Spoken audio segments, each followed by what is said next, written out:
മന്ത്രവാദി അപ്പൊ തട്ടിപ്പാണല്ലേ? നാട്ടുകാരെ മുഴുവൻ പറ്റിച്ച്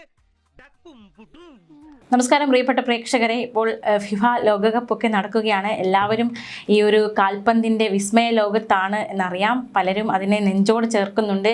അതിൻ്റെ ഒരു ആവേശത്തിലാണ് എല്ലാവരും.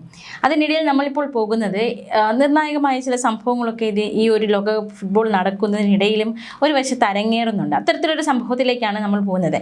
2026 ഫിഫ ലോകകപ്പിൽ മെസ്സി പടയ്ക്കെതിരെ കൂടോത്രവുമായി ഗ്രൗണ്ടിൽ ഒരു മന്ത്രവാദി വെള്ളപ്പൊടി ഊതി പറപ്പിക്കുന്നു, എന്തൊക്കെയോ മന്ത്രങ്ങൾ ചൊല്ലുന്നു. അർജന്റീനയ്ക്കെതിരെയായിരുന്നു ഈ മന്ത്രവാദിയുടെ പേക്കൂത്തുകൾ. ഇംഗ്ലണ്ട് താരം ഹാരി കെയ്ൻ ഗോൾ നേടാതിരുന്നതിന് താനാണ് കാരണമെന്ന് അവകാശപ്പെട്ട ഘാനയിലെ മന്ത്രവാദി നാന കാക്കു ബോൻസത്താണ് ഗ്രൗണ്ടിൽ ഈ കോപ്രായങ്ങൾ ചെയ്തു കൂട്ടിയത്. അർജന്റീന മത്സരം നടക്കുന്നതിനിടെയായിരുന്നു ഈ മന്ത്രവാദി എന്തൊക്കെയോ ചെയ്തു കൂട്ടുന്നുണ്ടായിരുന്നു. ഇതിന്റെ ദൃശ്യങ്ങളൊക്കെ സമൂഹ മാധ്യമങ്ങളിൽ വൈറലാണ്. ഇയാൾ നടത്തിയിട്ടുള്ള പ്രവചനങ്ങളൊക്കെ ശ്രദ്ധേയമാണ്. ലോക ചാമ്പ്യന്മാരായ അർജന്റീനയെ ലോകകപ്പിന്റെ അവസാന റൗണ്ടിൽ കാബോ വെർദെ തോൽപ്പിക്കുമെന്നായിരുന്നു ബോൻസം സാമൂഹ്യ മാധ്യമങ്ങളിൽ പങ്കുവച്ച വീഡിയോയിൽ അവകാശപ്പെട്ടത്. കാബോ വെർദെ അർജന്റീനയെ ലോകകപ്പിൽ നിന്ന് പുറത്താക്കും, തന്റെ ആത്മീയ ശക്തികൾ കാബോ വെർദയ്ക്കൊപ്പമായിരിക്കും, അർജന്റീന അടുത്ത റൗണ്ടിൽ എത്തില്ല എന്നതടക്കമുള്ള വാക്കുകളാണ് മന്ത്രവാദി ഉച്ചരിച്ചത്. പോരാത്തതിന് ഗ്രൗണ്ടിൽ വന്നിരുന്ന ഇയാൾ പേക്കൂത്തുകൾ നടത്തുകയും ചെയ്തു. ലോകകപ്പ് കിരീടം പോർച്ചുഗലിനായിരിക്കുമെന്നും ക്രിസ്ത്യാനോ റൊണാൾഡോയുടെ ടീമാണ് ഇത്തവണ ചാമ്പ്യന്മാരാകുക എന്നുമാണ് നാന ക്വാക്കു ബോൺസാത്താണിന്റെ പ്രവചനം. എന്തായാലും ആരാണ് ലോകകപ്പിൽ മുത്തമിടുന്നതെന്ന് കാത്തിരുന്ന് കാണാം. എന്തായാലും ഇത്തവണ സാക്ഷാൽ മെസ്സിക്ക് മുന്നിൽ ഈ മന്ത്രവാദിയുടെ അടവുകൾ അല്ലെങ്കിൽ ഈ പ്രവചനങ്ങളൊക്കെ പിഴച്ചിരിക്കുകയാണ്. അർജന്റീനയെ കാബോ വെർദെ 2 തവണ സമനിലയിൽ പിടിച്ചു നിർത്തി കടുത്ത പോരാട്ടമാണ് കാഴ്ചവെച്ചത്.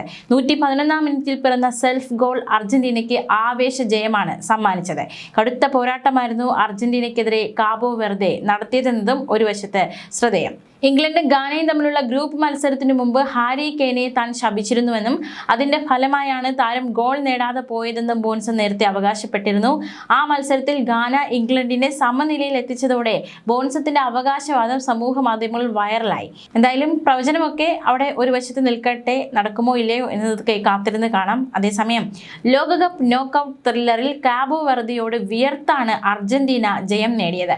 111-ാം മിനിറ്റിൽ ക്രിസ്ത്യൻ റൊമേരോയാണ് അർജന്റീനയ്ക്കായി വിജയ ഗോൾ നേടിയത്. പ്രീ ക്വാർട്ടറിൽ അർജന്റീന ഈജിപ്തിനെ നേരിടും.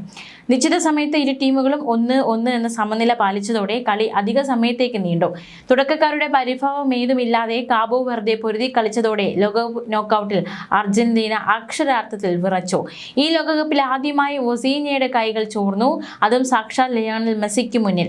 28-ാം മിനിറ്റിൽ ലോങ് ബോൾ നിയന്ത്രിച്ച് നിർത്തി മെസ്സി എടുത്ത ഷോട്ട് ഒസീഞ്ഞയെ മറികടന്ന് വലയിലെത്തി.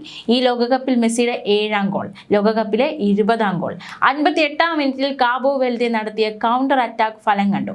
ബോക്സിലേക്ക് വന്ന ക്രോസ് ഡെറോയ് ഡുവാർട്ടെ എമിലിയാനോ മാർട്ടിനസിനെ കാഴ്ചക്കാരനാക്കി വലയിലെത്തിച്ചു. മികച്ച പ്രതിരോധമാണ് കാബോ വെർദെ പുറത്തെടുത്തത്. ലോക ചാമ്പ്യന്മാർക്കെതിരെ ഗോൾ വ്യത്യാസം ഉയരാതെ കാക്കാൻ ഒസീഞ്ഞ എന്ന 39-കാരന് സാധിച്ചു. ഗോളെന്ന് അർജന്റീന ഉറപ്പിച്ച 3-ലേറെ അവസരങ്ങളാണ് ഒസീഞ്ഞ എന്ന വൻമതിൽ തട്ടിയെടുത്തത്. എന്തായാലും ലോകകപ്പ് ആവേശത്തിലാണ് എല്ലാ പ്രേക്ഷകരും എന്നും അറിയാം. ആവേശം വാനോളം ഉയരട്ടെ. ഇനി കുറച്ച് ദിവസങ്ങൾ കൂടിയുള്ളൂ. Semi final പോരാട്ടങ്ങളൊക്കെ വരേണ്ടതായിട്ടുണ്ട്. ആര് ജയിക്കുമെന്നത്, ഇത്തവണ ലോകകപ്പ് ഫുട്ബോളിൽ വേൾഡ് കപ്പിൽ ആര് മുത്തമിടും എന്ന ഒരു ചോദ്യവും കൂടി ബാക്കിയാവുകയാണ്. ന്യൂസ് ഡെസ്ക് മലയാളി വാർത്ത.